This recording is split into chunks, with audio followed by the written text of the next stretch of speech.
అనన్యకి నకలు చేయించలేదా ఆనంద అని లీలావతి అడుగుతుంది.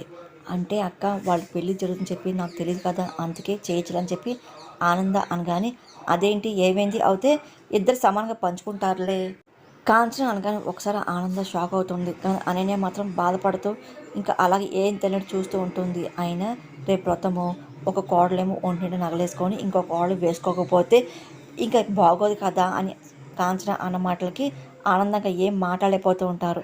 అయినా అవును కదా ఆనంద, అయినా వాళ్ళు ఏం వేరే వేరే ఇంట్లో వచ్చిన వాళ్ళు కాదు కదా, సొంత అక్క చెల్లెగా రాజేశ్వరరావు అంటూ అలాగే ఇంక ఇవ్వు ఆయన వాళ్ళని పంచుకొని అంటూ ఉంటారు. ఆ మాట విన్న అనన్య చాలా సంతోషపడుతూ ఉంటుంది. కానీ ఏం తినట్టు మౌనంగా చూస్తూ ఉంటుంది. లీలావతి కూడా ఇంకా చాలా సంతోషపడుతూ ఉంటుంది.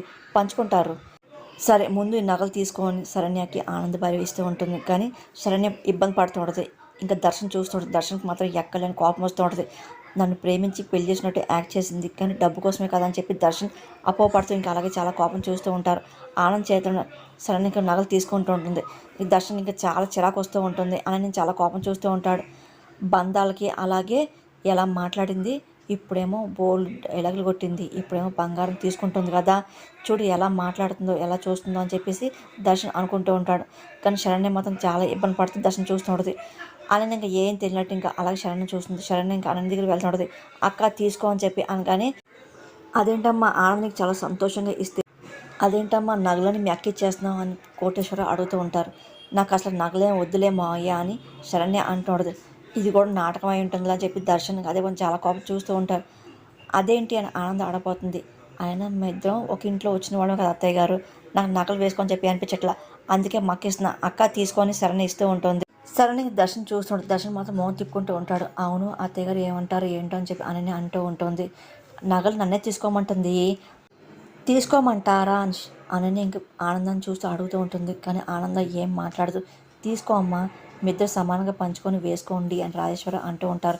మీరు చెప్పాక నేను కాదంటారు మావయ్య గారు అని ఆనందాన్ని చూస్తూ సరైన చాలా సంతోషపడుతూ, అంటే ఈ నగల్ని అత్తయ్య చేతి మీద ఇస్తే బాగుంటుంది కదా, నాకు చాలా తృప్తి ఉంటుంది అని అనన్య అనగానే, శబాష్ అమ్మి, ఎవరైతే ఈ నగలకి నీ వేసుకునే అర్హత లేదని చెప్పి అన్నారో వాళ్ళ చేతులు తీసుకుంటున్నావు కదా, కరెక్ట్ దెబ్బ అంటే అని కాంచన అవ్వకూడదు. అప్పుడు లీలావతి వెళ్ళి శరణ్ చేతిలో నగలు తీసుకొని, ఇదిగో ఆనందాన్ని నువ్వు ఇవ్వు అని చెప్పి అంటూ ఉంటుంది. కానీ ఆనంద్ ఇబ్బంది పడుతుంటుంది. నగలేపు చూస్తుంటుంది. కానీ ఆనంద్ చూసి ఆనందకి చాలా కోపం వస్తుంది. ఇంకా ఏం మాట్లాడదు. ఇంకా అలాగే చిరునవ్వు నవ్వుతూ ఉంటుంది. తీసుకున్నా కదక్క, నీ చేతులతో ఇవ్వు కోడలికి అని ఆనంద అనగానే లీలావతి చాలా సంతోషపడుతూ ఉంటుంది. ఇంకా తనే చాలా సంతోషపడుతూ తన కోడల దగ్గరికి వెళ్ళి తీసుకో అమ్మ అని చెప్పి ఇస్తూ ఉంటుంది. దర్శన్ మాత్రం ఇంకా చాలా కోపంగా శరణ్ చూస్తూ ఉంటాడు. ఆనంద్ కూడా అనన్యని చూస్తే చాలా కోపం వస్తుంది. అనన్య మాత్రం పదే పదే బంగారం చూసుకుంటూ ఉంటుంది. ఆనంద వైపు చాలా కోపంగా చూస్తూ ఉంటుంది. ఇంకా నవ్వుతూ ఉంటుంది. రేపు ఈ నగలు నా మెండ్లకు వస్తాయేమో, ఏమో గుర్రం ఎగిరి వచ్చినట్టు రావచ్చేమో అనుకుంటూ అనన్య మాటలు అనన్య అలాగే ఆనందం గుర్తెచ్చుకుంటూ ఉంటుంది. ఇంకా చాలా కోపం చూసి ఆనంద పక్కన వెళ్ళిపోతుంది. పదే పదే ఇంకా శరణ్య చాలా బాధపడుతుంటుంది. దర్శన మాటలు తట్టుకోలేకపోతుంది.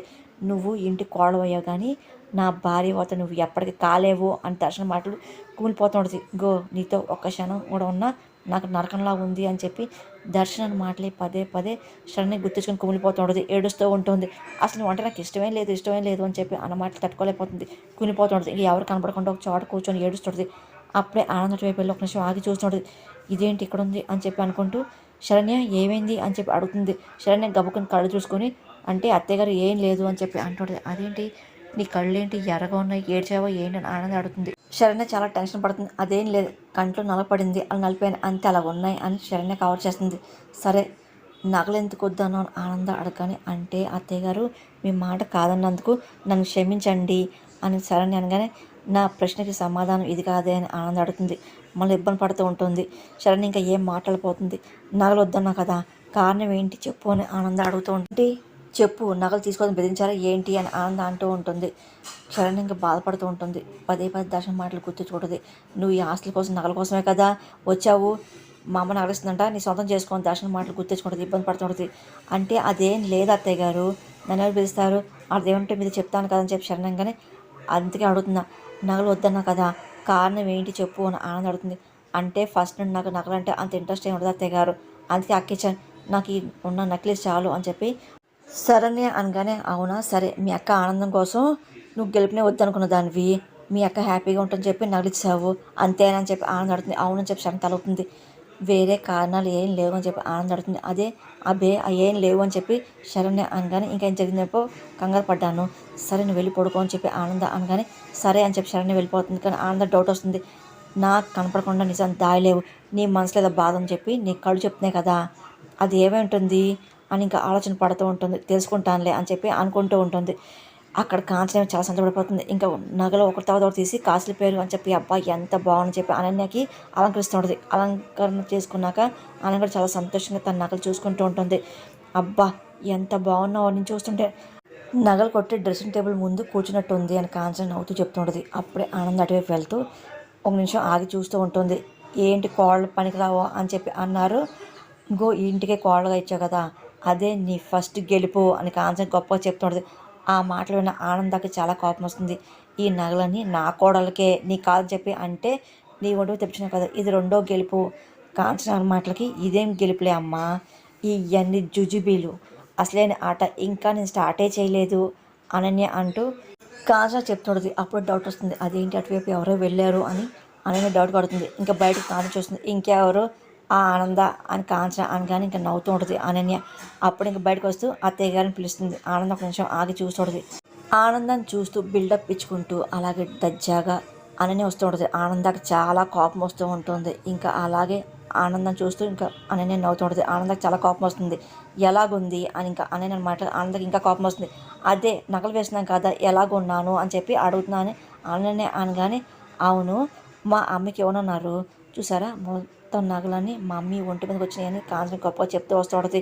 చూసారా ఎంత విచిత్రమో అని కాంచన. కానీ ఏంటో ఈ మధ్య మీరు ఏమంటుంటే దానికి ఆపోజిట్ జరుగుతున్నాయి కదా, ఎందుకంటారు అనన్య అన్న మాటలకి ఆనందం ఇంకా కోపం వస్తూ ఉంటుంది. దాన్నే టైం అంటారా, మీ ప్రస్తుతం టైం నడుస్తుంది అనుకుంటా కాంచన మాటలు అనన్య అవుతూ ఉంటుంది. అత్తయ్య గారు అని మీరేం మాట్లాడరేంటి అనన్య అనగానే, ఇవ్వడానికి తీసుకోవడానికి చిన్న డిఫరెన్స్ ఉంటుంది, అదేంటో తేడా నీకు తెలుసా అని ఆనంద అన్న మాటలకి అనన్యకి కాంచనకి ఏం అర్థం కాదు. ఇంకా వింటూ ఉంటారు. ఇచ్చే చెయ్యి పైన ఇలాగుంటుంది, మరి పుచ్చుకునే చెయ్యి ఇదిగో కింద ఇలాగుంటుంది అని ఆనంద చూపిస్తూ ఉంటుంది. అది వినగానే అనన్యకి కాంచన చాలా కోపం వస్తుంది. మరి నీ చెయ్యి ఎక్కడ ఉన్నట్టు అని ఆనంద అనగానే ఇంకా అనన్యకి ఇంకా కోపం వస్తుంది. నీకు ఒక కచ్చప్న అడవిలోకి ఒక కొత్త నక్క వచ్చింది. పులికి 4 కాళ్ళు ఉన్నాయి, నాకు 4 కాళ్ళు ఉన్నాయి, పులికి తోకుంది, నాకు తోకుంది, ఇద్దరు సమానం చెప్పి అందంట. పులి నక్క ఒకటే అవుతుందా అని ఆనందన మాటలకి కాంచనకి అలాగే అనన్యకి చాలా కోపం వస్తుంది. అడంటుందిగా ప్రస్తుతం టైం నడుస్తుందని, నీ టైంని నీ భర్తను మార్చుకోవడానికి ఉపయోగిస్తే మంచిది, పిచ్చి పనులతో పిచ్చి మాటలతో టైం వేస్ట్ చేసుకోకు అని ఆనంద వార్నింగ్ ఇస్తుంది. అనన్య కాంచనకి ఇంకా కోపం వస్తుంది. ఇంకా ఆనందం చెప్పేసి వెళ్ళిపోతూ ఉంటుంది. ఇంకా అలాగే ఆనందాన్ని చాలా కోపం కాంచన అలా అనన్య చూస్తూ ఉంటారు. సరేనే ఉదయాన్నే లేచి ఇంక దేవుడు దండం పెట్టుకుంటూ ఉంటుంది. అలాగే ఇల్లంతా ఇంక ధూపం వేస్తూ ఉంటుంది. లాన్లోనేమో కోటేశ్వరరావు అలాగే రాజేశ్వరరావు ఎక్సర్సైజ్ చేస్తూ ఉంటారు. ఇంకా వెళ్ళి తులసుకోవడానికి దండం పెట్టుకుంటుంది. అదంతా ఇంకా కోటేశ్వర అలాగే రాజేశ్వరరావు చూసి చాలా సంతోషపడుతూ ఉంటారు. ఇంకా ఆనందం చూస్తూ ఉంటారు. అననే అప్పుడు ఇంకా లోపలికి వస్తూ ఉంటుంది. ఆనంద అలాగే లీలావతి లోపలికి వస్తూ ఉంటారు. ఆనందం చూసి చాలా సంతోషపడుతూ ఉంటారు.